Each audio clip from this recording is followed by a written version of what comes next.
Hey, look what we have found. A big sound in a small town. Far away from the bright lights. They're making music every night. Discover what is all around. A big sound. A big sound. In a small town. Big sound, small town. A really big sound. Big sound, small town. You're listening to Big Sound Small Town with Sandy Carlton.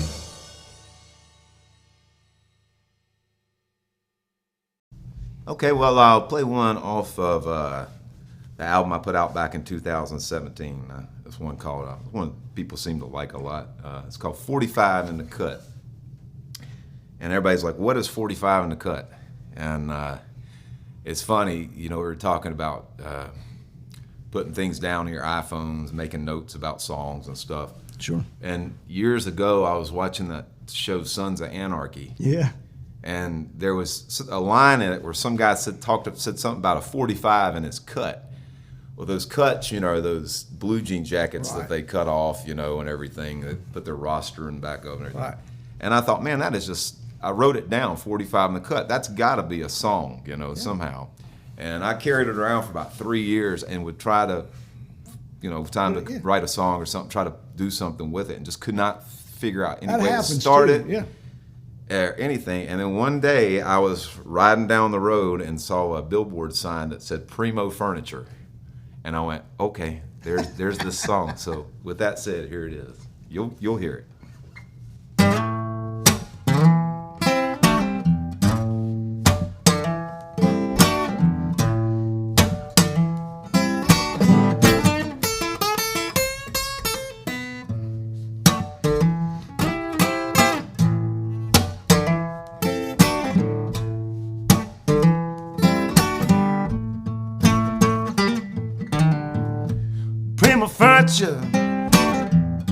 Riches too, a home in the world was wrong for you. A decision you gotta make. I hope to hell your heart don't break. And I keep on slinging so hard a stone.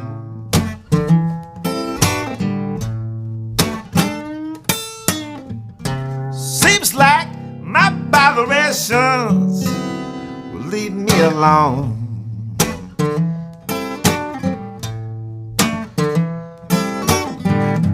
Don't think I won't shoot you in the gut. Got a 45 in my cut.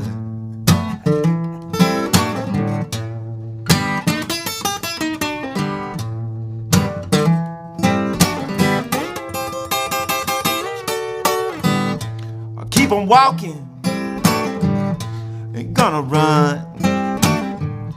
I'll hold my chest out, best yet to come. You don't believe I pay my dues. The stuff you put on me, coming back on you. And I keep on slinging so hard as stone.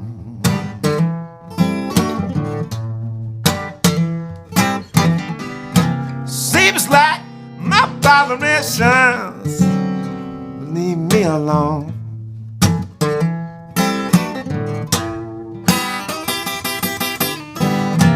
Don't think I won't shoot you in the gut. Got a 45 in my cut.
on slinging, so hot a stone.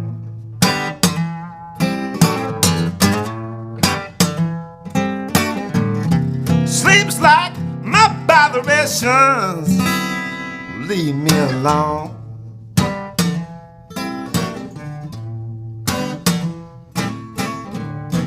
Don't think I gonna shoot you in the gut. Got a 45 in my cup.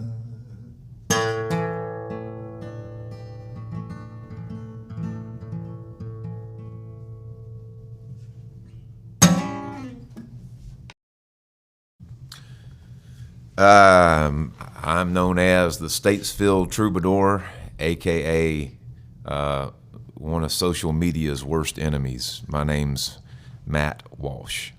Hey, welcome to the show, Matt. Hey, thanks for having me, man. That's during COVID. Let's start this with that. During COVID, you had the coolest of everybody's streaming stuff. That was you know, that's when everybody had everything out there from home. Mm-hmm. Yours was the best. Well, thanks, man. It was a cool concept. It was the coolest concept of everybody's, and it was fun. It must be because it seems like ever since many musicians have done the same thing, either with a live, but kind of more their live shows, having guests. Yeah. And trying to highlight other musicians. So, if I started that, then that's great. It was a cool setup too. I mean, you did have a really cool setup to help it too. I just, when all that happened, it seemed like the first week that musicians were out of work, everybody was asking for tips. Yeah, they were. All that stuff, and I thought that was kind of bizarre because, well, I didn't because I knew long ago that most musicians' only language was music and art. True. And they did not have any business sense. They don't. Majority. So I kind of scratched my head first of going, how are you calling this a business? Right. And you can't make it through a week. Yeah, exactly. Yeah. Has anybody ever heard of an emergency fund with their finances? So then the other thing that really struck me was that everybody just took almost like it was an emergency that they had to get on camera and play. Oh, they did. Oh, yeah, they did. And, I entertained that and would tune in, but I'd see, it'd take like 3 minutes for the music to sure, start. It would. 15 minutes, I'd be messing with the computer. And once they got that done, they're tuning their guitar. Oh, yeah, it was boring. I mean, it was terrible. And I'm just going, on top of this, they're wearing their sweatpants. They don't look too much better than they do going out playing a gig. True. This is true. Yeah. So I thought to myself, I took a month and just sat back and just kind of let everything marinate and watch what was happening. And in the meantime, I just kind of got away from music and started making, going back to what I was doing when I was a kid, which was making movies. I thought I wanted to go to film school when I was a teenager and stuff. And so I made a couple little comedy mockumentaries. Yeah, cool, and really cool. made one based on Tiger King called Werewolf King with a character I have called Buddy Hardwood. But anyway, someone came up to me around then, and I admit, like everyone else, a week goes by, and you think, oh, okay, I can make that. This will be fine for a week. Yeah. My finances were okay, but my sanity, got to go out and play music, be playing. And that's the only identity, if you've done that for 27 years, you kind of lose who you are if you're not doing that. Oh, you do. I mean, that becomes, well. So I someone saw one of those films and emailed me, I don't even know who it was, Facebook or something, and said, man, I really enjoy what your new lane is here. Right. It kind of struck me. They said, Matt, when it gets down to it, you're just an entertainer. Right. And man, that really took me back to even being a little kid, because I would come out and, do Sha-Na-Na for my mom and my granddad and act out skits and stuff. So I've always been entertaining. And I thought to myself, with all these, there's no thought put into these recordings that people do and these whatever they're doing, live streams. I thought, wouldn't it be cool if, like, every week on a certain day, we had a TV show. It starts like a TV show. That's what it was. It's what it did. When it's 7 o'clock, it comes, 8 o'clock, whatever it was, it comes on at that moment. There is no messing around. There's no nothing. You're right. And so, you know, I just sat around, and around the time I was revisiting the George Jones show Yeah. that used to come on Sure. TNN, and was just loving that, and just started thinking about that, and Johnny Carson, and David Letterman, all these things. Well, and as a Arsenio kid Hall. growing up around here, they had the Arthur Smith show in the mornings. I grew up Sure. with that. And it was like, you know, I'd tune into that every morning before I went to school. It was like, oh, that's too cool. You know, Hee Haw, all Haw, that yeah. stuff. So I just thought, hey man, why not make a variety show? Yeah. There hadn't been a variety show in forever. No. Since what, the 80s, the 70s, Yeah. late 70s, Oh, yeah. 80s, 60s. Yeah, it fell out of vogue somewhere in there. So yeah, we just ended up doing almost 100 episodes, and until I just got sick of people coming over to my house every week. Yeah, I understand that too. Some of them wouldn't leave. yeah, No yeah. offense. Some of them you had like 3 days. I'm sorry, guys, you got to go. Let's have a jam session after the show. No, No. Let's eat some pizza, and you go home, and I get in my pajamas and sit back. That's pretty good. And you had a wide variety on there too. Yeah, you know, I can't say that my intention was to do this, but somehow, you know, it ended up. Someone pointed out, you know, you gave musicians a platform. You did. When there wasn't one. Yeah, you did. And that wasn't the intention, but I'm happy to know that I was able to do that. And then we got, you know, I'd let anybody come on from seasoned musicians that Yeah. I played with, like Mookie Brill and Chuck Cotton, and on up to some guys that just were unknowns. you Sure. know. Yeah, and that's cool. Tried to give everybody a Plus, shot. I loved it. I loved too. It was like Hee Haw in the fact that it was casual enough to be really entertaining, Yeah. but serious enough to really hold it in. Like, I got to see this. I got to see what's going on. Casual enough for people that may not understand or go, what's wrong with these people? I mean, you could drink. You could come on there and drink beer.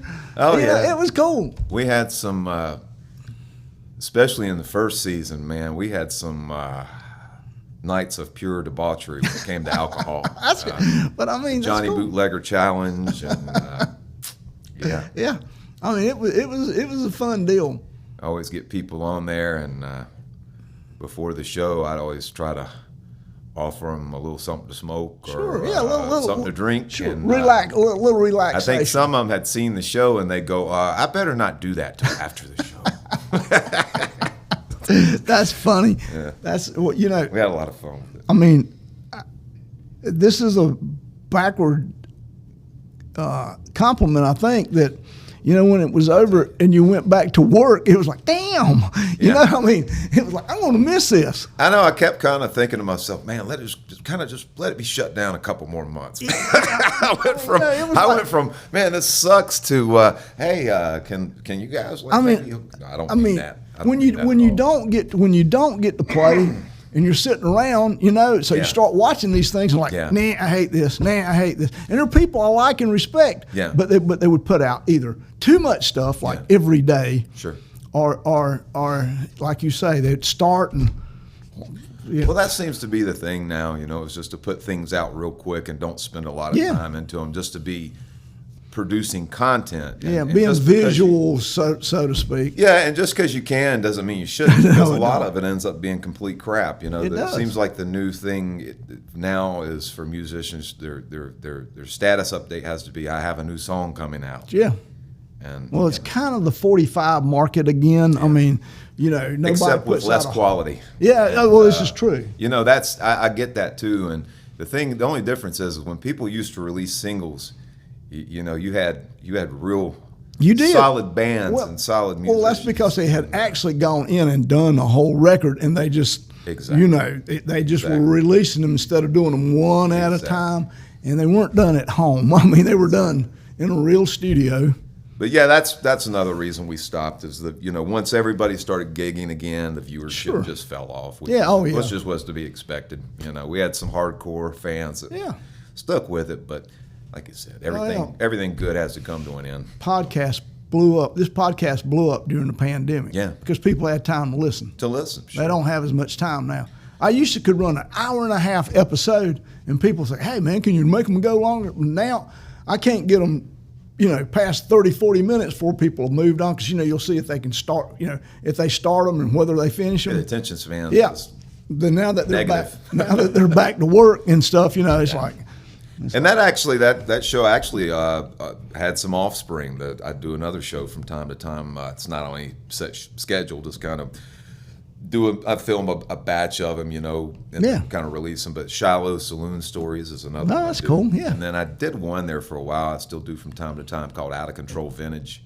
The Shiloh Saloon Stories about all kinds of crazy things that have happened to me as a musician in the last 26, 7 years. And then the Out of Control Vintage is just, it's geared for folks that, I've acquired a lot of old instruments over the time. Back when you could actually buy them for decent prices. I agree. Back when the pawn shops didn't know what they had because they in fact, I used to have a pawn shop that used to come get me to, hey man, come tell me what we got here. What we got here. Yeah.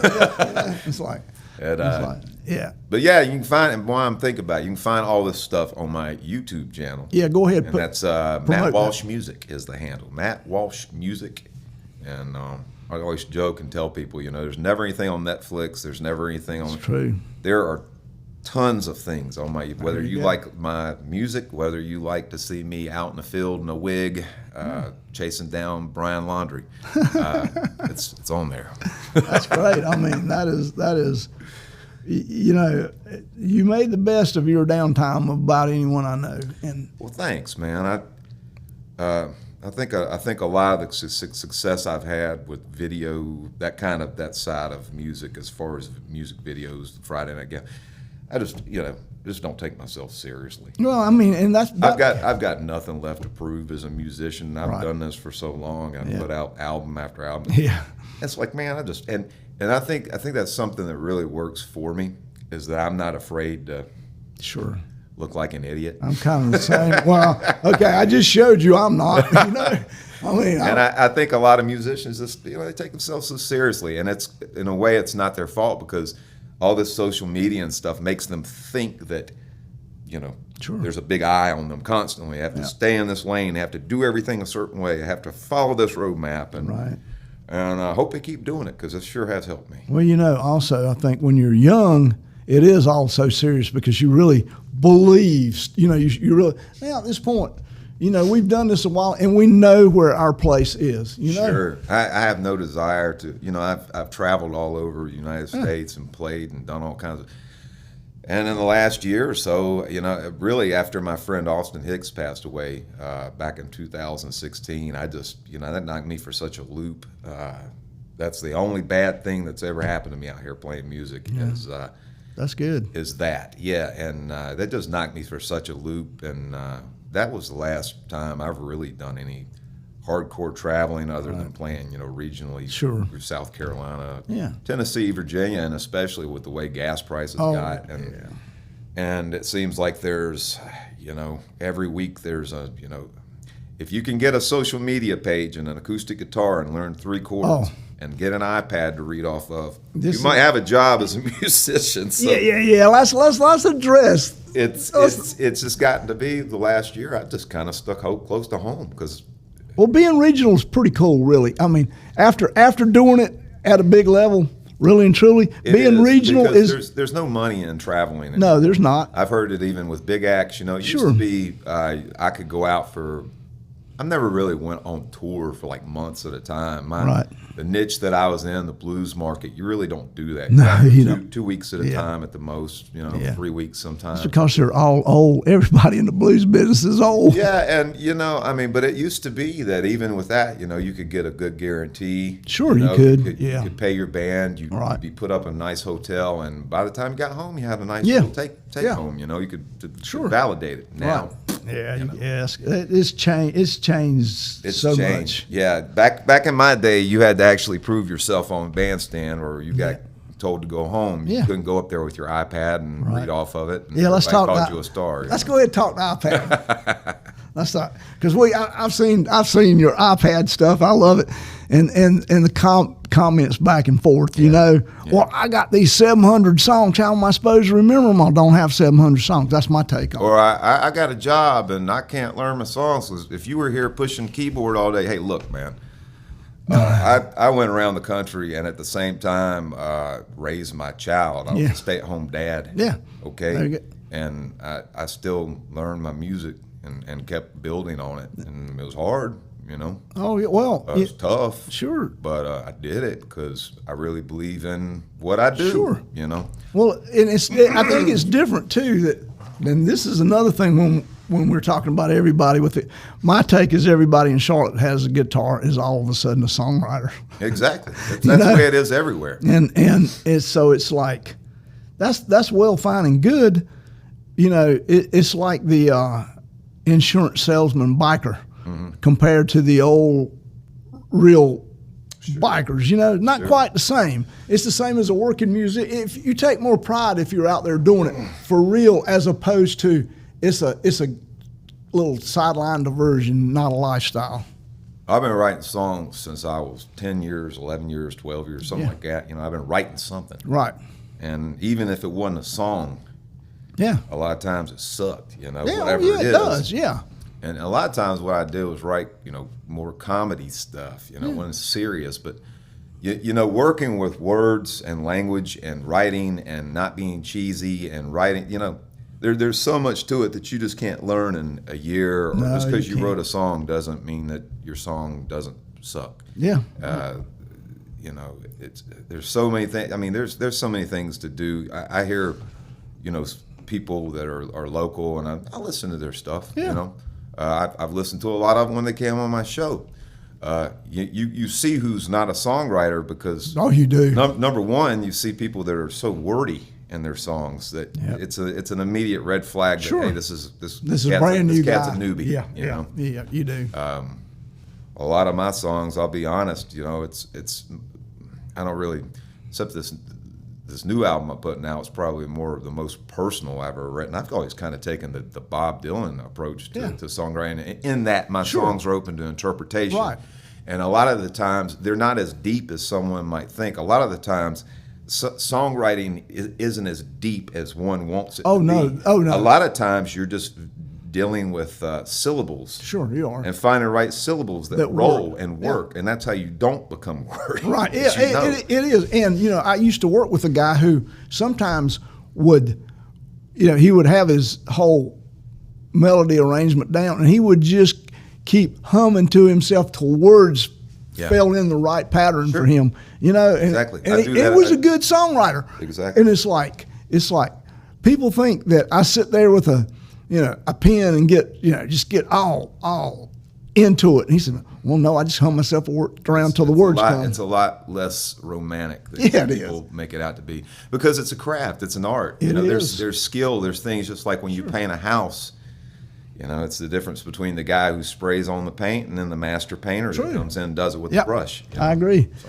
You know, it's and as far as remembering words, yeah, I got a lot of songs, a lot of my own stuff, a lot of covers. But you know what? If I come blank with something, I just make it up. I blame social media and I blame the trophy culture, that everybody gets a trophy and everybody can do what, you know. You know, in reality, that's not true. You know, like I said, in my day, there were 4 basic guys that really shaped me as a musician. A guy named Barry Harris, who was a older black man out in Kansas, who was a really well-respected blues man out there. A guy named Cliff Major, who was could play about every instrument and really taught me a lot about rockabilly music. A guy named Max Drake, and then a guy named Bob Margolin. And I know those guys. All 4 of those guys, except for Cliff, who was just a little nicer about the way he did things. All those guys were really brutal to me, and they were mean. Yeah. And they treated me like crap sometimes, and I'm thankful for that. Yeah. I mean. Because, my God, if they didn't, I'd probably be walking around here thinking I was the greatest damn thing ever, and I probably wouldn't be. Not that I am now, but I learned a lot from them. And, the thing was back then is that, you know, you could either put up with the abuse that these guys were putting out, and all it was tough love. Yeah. You know? They wouldn't have told you sucked and let you keep coming and playing with exactly. them. They didn't see something in you. Sure. And you could either choose to get back in the arena with them or take your ball and go home. Yeah. And I think most musicians, especially young musicians, they don't get that any day. They go and look for validation on social media, and Learn stuff on YouTube real fast, and that's great. I learned stuff on YouTube. Oh, still, I still learned that go to I YouTube. learned stuff wrong. I'm always trying to learn something new, but YouTube comes along, and I had to drop needles on records and stuff to figure it out, or find somebody that was playing it and hey, show me how you do that. Then I realized when YouTube gets here, I was playing some of that stuff wrong and was playing it wrong for years. same here. But it worked. I mean, I found out when I was my uncle got me into blues really heavy. Got me into Jimi Hendrix and all that stuff, Johnny Winter and stuff when I was about 12, and he started turning me on to Muddy Waters and Lightning Hopkins. Well, you couldn't find that stuff. Record bars. Then you couldn't. No. But I found out at the public library that they carried all this. Oh, they do, yeah. And so I would go there when I was 12 and 13, was finding, these Elmore James records, Robert Nighthawk, Son House, all these guys, and it just, I hadn't looked back since. Oh, I grew up in the only radio station I could get where I lived was at Memphis. Yeah. I didn't even notice people were black at the time. Right. I mean, I was a kid, but that's what I wanted to be when I grew up, Sure. And I could get Cleveland Indian baseball, which I'm still a Cleveland Indians fan because it was the only thing I could hear as a kid. And then this white guy named Chuck Berry. Yeah, exactly. Chuck Berry's not a white guy. Really, I mean, yeah, it was, and then Some folks don't even know who Chuck Berry is anymore. I would hear these guys like Little Walter, and it'd be like, man. I thought, well, I never, and at that point, it never really mattered to me what they were. That's what I wanted to be. Me too. And even though my music's not really strictly blues music, and I go down a lot of avenues, I've never been able to escape. Yeah, the blues. That's kind of the way music. for me. It's in my DNA pretty much. You said Little Walter, those guys that play with him, Robert Lockwood Jr. Yeah. All those guys. It's really cool. Actually, having a blues background made a transition to both either bluegrass or country fairly easy. It's pretty much the same thing. Blues music has given me a leg up over a lot of I don't say it's contemporaries, my competition, because that's what it is. Everybody likes to act like music is. Somebody said to me the other day, well, it's not a competition. Well, yeah, it is really, because this is a commodity, and we're out here trying to get gigs. Sure. And it's always given me a leg up, and it's given me a leg up as far as guitar playing, and it's given me a leg up as far as songwriting. Because here's another thing about songwriting. If you don't understand the fabric of American music, then your songwriting is sorely lacking. And I don't mean just listening to the band or Bob Dylan. Right. Or I'm talking about really going back into the 30s, 20s, Sure. Prime example, one of my songs, might used a song I wrote back in 2017 called "Which Is Worse." The head riff of it basically, or is based off of a chord on a Robert Johnson song. Sure. Yeah. Just took it somewhere else. Yeah. I mean, but how can you know if you don't know? You GCD, can't. that's not going to carry it. No, and that's one of those things that. I mean, it might.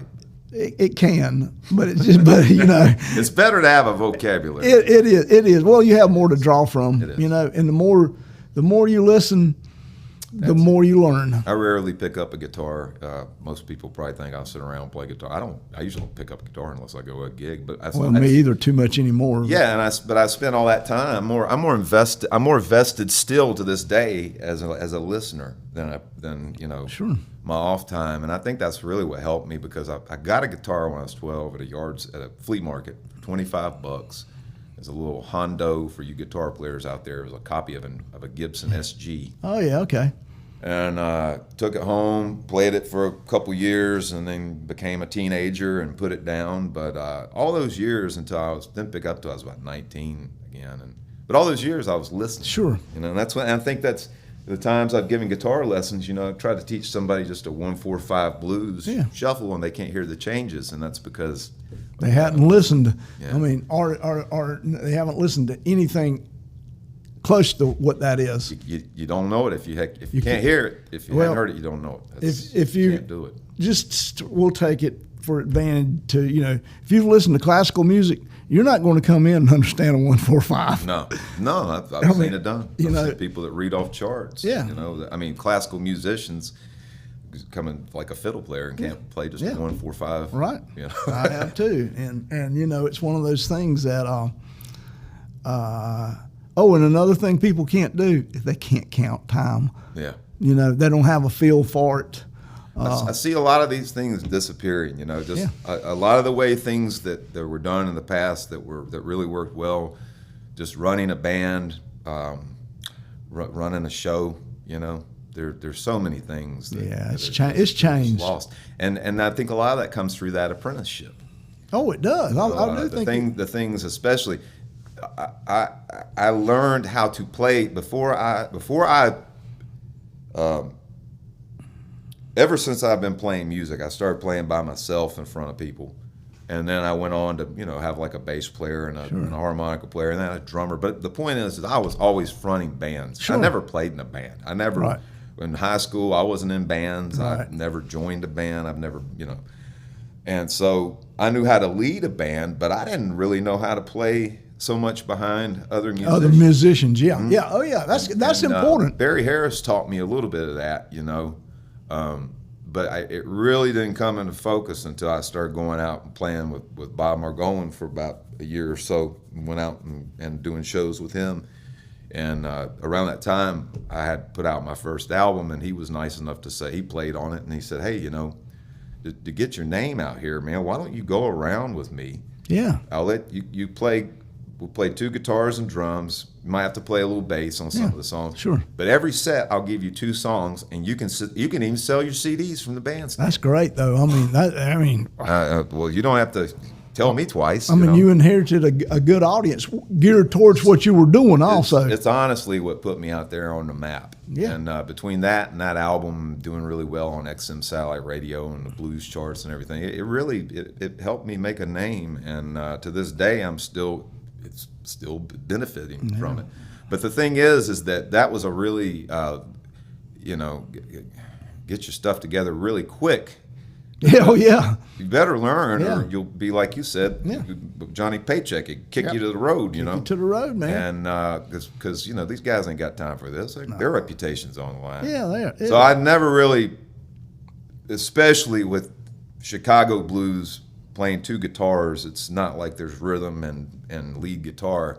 It's more of what Jimmy Rogers and Muddy Waters and Jimmy Rogers call filling in the cracks. It kind of is. So it's more of almost an ESP kind of guitar where, one guitar player may be playing low and you're playing high, but he may switch and play high, but you got to be on a dime to catch that. You're right. When he's ready to do that, you're going to make it work. Sure. And so that was I got my amp turned down a lot, and I turned off, and Bob's stinky shoe thrown at me. No, I'm just kidding, but no, he really was. He made me learn, and put me to task over that stuff, and it taught me how to back up other musicians. Yeah. And I wish other folks could, because you see so many bands today and they don't sound together. Well, they all got their heads down. They're not communicating with each other. True. The things that I learned from Bob, I tell my own band. Hey, don't ever assume that I'm going to start a song the same way just because I always do. Right. End it the same way. Right. Keep your head up. Watch for the changes. Sure. And thankfully the guys I play with, especially my drummer, the guy plays with me the last 6 years, Raymond Brooks, he's just a fantastic musician, but he just does that anyway. Yeah. I can go down left field and he's right there with me. I can't stump him. Yeah. So some people are that way. They just have that. They're paying attention the whole time. They're so many times I see musicians who aren't really into the song, maybe because they played it so many times, maybe because they've been a long time musician, but they're just almost going through the motions instead of trying to, where are we tonight with this song? Right. Sure. And it's a big deal. And I like to mentor young musicians with the people we play with. We bring in fact, we're using a 18-year-old pedal steel player. Oh wow, that's fantastic! And he's just really gifted musician. But when he first started playing with us, he played every note he knew, overrode everybody. But then that's what you do. You teach them. Hey, The apprenticeship. yeah, that's how you don't do that. It's really vital for You don't have to play every note you know on every song. You don't. Every break that you get doesn't have to be better than anything everybody heard, because you're gonna have to take another break. It's so important for musicians to learn this stuff, because it's a dying thing. Oh, it is. Technology goes on and stuff. I mean, you look back at these guys like James Brown and Yeah. These cats had to. Yeah, they did. They had to be on point, because the deck was stacked against them anyway. They're Yeah, black, true. Yeah. and that's why they developed their stage presence. That's why they developed all these things, and that's why it was so brutal, is because they couldn't sit there in front of an iPad. Yeah, and they also were. You're talking about James Brown, but you're talking about those guys were tough on their musicians too, because they were trying to make it. And it was more difficult than okay. You and I are white guys. Truthfully, we get a little easier push than what they had. I mean, they had to be. Yeah. People will give me a mistake or two. People won't, or particularly at the time, wouldn't gift a black musician much slack at all. So those bands had to be tight. Had to be tight on. It had to be rough on them band members, because music's competition. That's what you keep saying. So Nobody wants to hear that one, do they? No, they don't. It's like, but they do. I mean, you have to be tight on your musicians if you want to get good jobs. You want a good band. Yeah, and a good band. You want a good band. You don't want a headache every night. Oh yeah. I think we've all been through that as musicians, with the guy that came in and sounded great and got progressively worse every gig. Oh yeah. You wonder how that happens sometimes too. I have no idea. I mean, I've often pondered that question: is, hey, this guy was good at one point. Yeah, what happened? Yeah. And I don't know if they lose interest, lose focus. You just don't know. It's strange. It is strange. Well, you got a whole different project now, right? Than a new record coming that's totally different. I do. Yeah, I went and recorded another record in Nashville, and it's probably my most eclectic work to date, I guess I'd say. By the time we put this, or you put this out, I will have already announced I got a new album coming out. That's cool. And it's called Straight Outta Done. Straight Out of Done? Straight Out of Done. And like I said, I really don't write so. I mean, of course, there are things experiences and stuff that I can put into my songs or ideas, but my songs are really written more like stories, They're not so much, or situations, they're not so much about me. But this album, kind of unconsciously, is about my life as a musician. That's every cool. song kind of has an experience that relates to, what I've experienced in my past or present. Are we pushing a more country sound this time? No, I put, so I've done some country numbers on the last couple records that I've done. This one really is more of a, I'd say it's more of a R&B. Yeah. There's a little bit of, a little bit of rock and roll on there, but and it's also more of a kind of a pushback to incorporate more of my old blues sound, right. But in different ways, Well, not I think traditional, but people think that just because you record something in Nashville, it's you put that. That's why I went down that with you. It's just like people think, okay, I've recorded in Nashville, so this is going to be a country record. Sure. That's not. Bob Dylan changed all that. He did. Yes, he did. Nashville Skyline. Yeah. Which my last album before this one I'm getting ready to put out, I recorded in the same studio. Oh, really? Recorded that Columbia Studio A. Yeah. And and that all changed. And of course, Nashville today. I mean, you got everybody. Yeah. Pretty much, it's like the new New York City or California. It is really. I mean, and a lot of different styles of acts are based out of there. They're not all country that's based out of there anymore. And I'm getting ready to release, as we're recording this, I'll be putting out the first single called Counting Sheep. I've teased my fans and people about it for about a month. Yeah, I've seen it. Yeah. It'll be out by the time this is aired. So I have no idea what the response will be to it, because it is unlike anything I've ever done before. It's more of like a pop. I wouldn't say, I don't know, I can call it dance music. It's That's somewhere cool. between that and Steely Dan, and it's more that kind of vein of I'll excitingly wait that, Personally, I think it's the best song I ever wrote, and that's- that's what the people tell me that have heard it. So I'm really excited to That's put cool, it out man. there, That's and it's the really first thing I've put out, in, I guess since 2020. I'm not one of those. I don't clamor for attention. I don't need the status update that says I got a new single coming Right. out. I only write music when it's time to put an album out. I'm like everybody. I play and put notes on my iPhone. Sure, and come yeah, up with a yeah, riff yeah. But when it's time to write a song, a lot of times I just go back to those. I mean, an album, I just go back and, hey, I hadn't done anything in a while. Let's see what's on this big, massive amount of recordings here I can Sure. put together and make a song. And but I believe in albums still. I really do. And and listening to an album front to back. Oh, I love to do You that. can put out a good song, but can you put out an album that's Sure. complete with good Yeah. songs? That's what really gets me. And those are pretty rare too. I mean, are. even through the course of music history, Yeah. even really great acts Yeah. have a hard time piecing together a entire album. Yeah. You might even get 4 good songs, but generally it's like, Yeah. what happens after that? And this album too kind of shares a link to Link Ray. I love Excuse Link the pun. Ray. Yeah, Link to Link Ray. That's pretty cool. And that's why it's called Straight Outta Done. And I did that for several reasons. One, I'm from North Carolina. Right. Link Ray is from Dunn, North Yes, Carolina. he is. Yes. He's been a hero of mine ever since I was a teenager. Yes. And, looking at the way he's done things with the record industry and just kind of his whole attitude with things, I kind of share that same attitude. Kind of do it yourself. I've always been one of those cats who really never look for any help from anybody else. Right. So in a way that's kind of paying homage to him, and it's kind of it's a play on Straight Outta Compton because it is. out of it, outta. Yeah, outta. Yeah.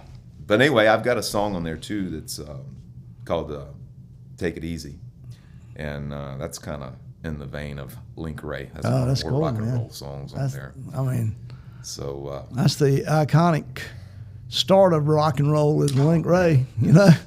I mean, at the same time,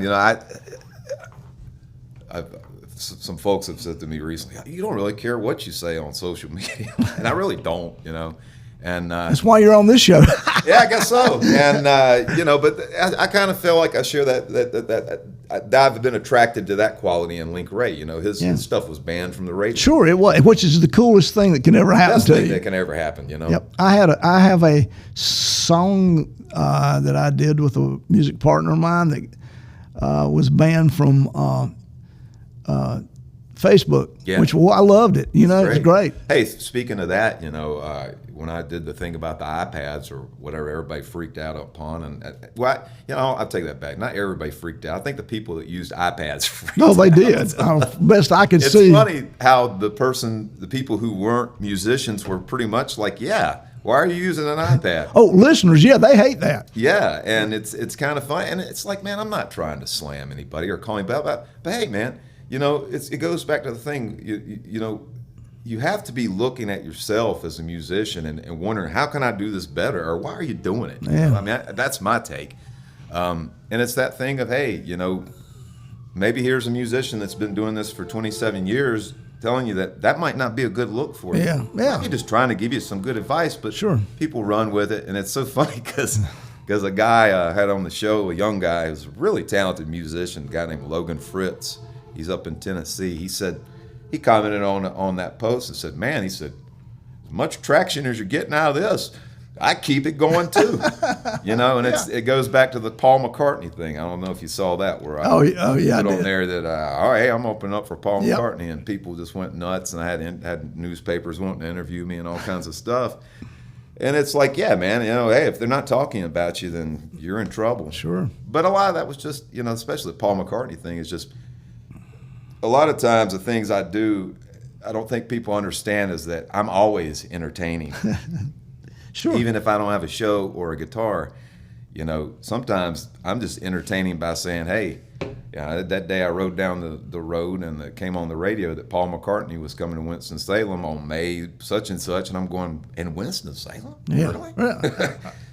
wait a minute. Took out my phone and just spoke it into my iPhone and posted it. Went back to my house and started doing some work out on my farm. And next thing I know, my fiance texts me, what is this mess? And she's got the smiling and laughing emojis and stuff. And I'm like, I didn't think twice about it. I went back. There's like, 800 reactions to it. And it just proved to me, what I was trying to say there is that it's gotten to the point where whatever you say on social media it's the truth. It's the truth. Yeah. Oh, yeah. And it goes. It even goes back to like what Gabby Petito and Brian Laundrie. Yeah. What a sad tale Sure. that was. This Yeah. girl was beautiful girl. Truly, beautiful spirit. Sure. Had a lust for life. Right. She's on her Instagram acting like everything's great. In the meantime, her boyfriend's beating the hell out of her. Yeah. So it's just done a lot to folks. I think folks, you hear the word anxiety kicked around a lot today. And everybody's got anxiety. And I think a lot of it is just people are so dialed into social media, comparing their lives, especially musicians. I hear more musicians talk about my anxiety. You're so worried about what the world thinks about you on social media, which, hey, I'll be honest with you. These invites, I used to use them too. Yeah. Everybody says they're coming to your gig. And no one shows up. It's a waste of time. Yeah. If they want to find you, they'll find you. If they're into your music, they'll find you. Yeah, well, it's the same way with the podcast. This is one of the things that I love. A lot of people, man, congratulations, Matt, you was on the show. Yeah. And then none of them listen. Listen to what they do is they're supporting you. They think it's a good deal, but they don't take the time to listen. Right. Well, it's funny. I mean, it's like I've had fans, that say that they, like with the iPad thing, I had a couple fans who were like, I was a fan, but I'm done. Oh yeah, you're gonna have that too. And it's like, well, man, if you didn't understand that when you come over to my social media, if you don't like masculinity and cigars and cutting up and drinking and foolishness, and hey, some good music too, you might be in the wrong place. Well, everybody's welcome, but hey, don't hold me to the fire for it. Right, exactly. For being who I am. Right. Well, I mean, no one's forcing you there. No, and they won't force me to change either. I'm not scared. Hey, I live on a 67-acre farm.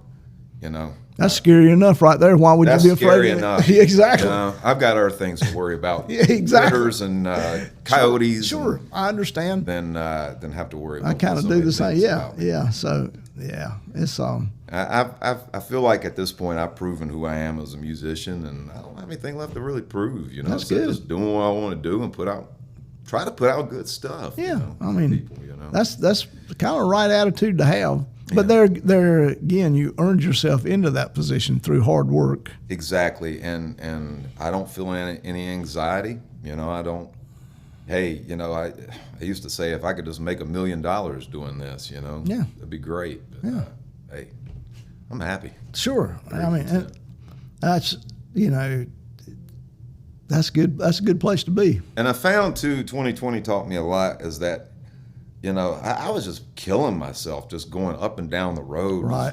Going gig after gig after gig after gig, and in the meantime, for about 4 or 5 years, I was taking care of my grandparents too. And towards the end of their life, my grandmother was bedridden. And so, that's hard. That's really hard. I was spending all day with them, sure. Going to doctor's appointments, taking care of my family, trying to see them through to their final days, and then going and doing all that. Yeah. Oh, yeah. Hey, man, when COVID hit, I was just like, it taught me. I was like, hey, you don't have to do this. You don't have to. Yeah, I think really don't. I think some people learn that. It's like, it's not the rat race anymore. It's like, man, hey, you're financially secure. You're not starving. What are you doing this for? Right. Why don't you go enjoy your life that you've worked for the last 26 years to do this? Yeah. Oh, yeah. So that's where I am now. That's a good place to be, though. It sounds like you're in a good place. I'm not on a schedule, that's for sure. Yeah, that's great. Yeah. I mean, schedules will make you angst a bit. They will. They will give you some anxiety.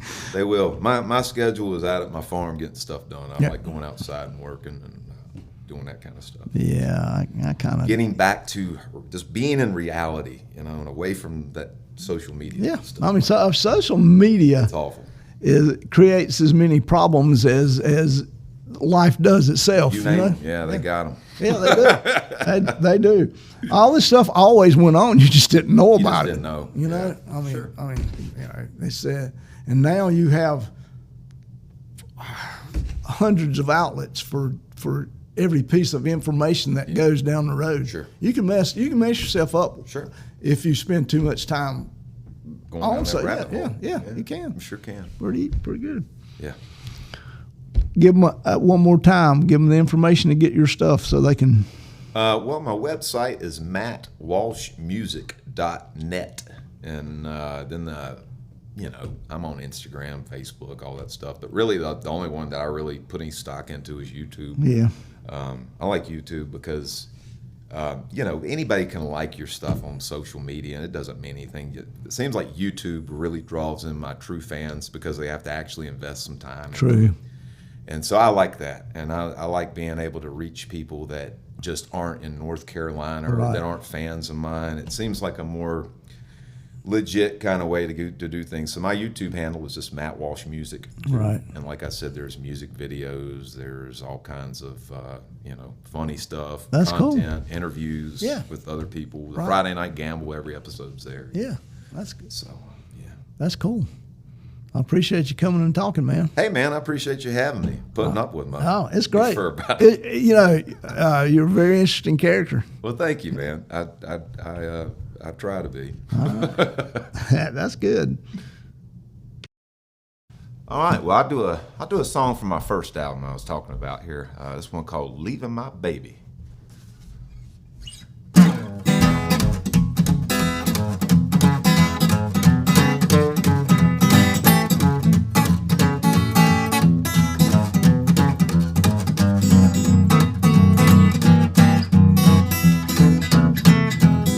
Well, I told my baby a long time ago, you don't change, you're going out that door, but I'ma leave my baby.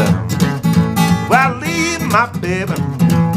Well, I'ma leave my baby somewhere down the line, where the curb is yours and the road is mine. You know, baby had a hell of a time, but I'll leave my baby. Leave my baby. I'll leave my baby somewhere down the line.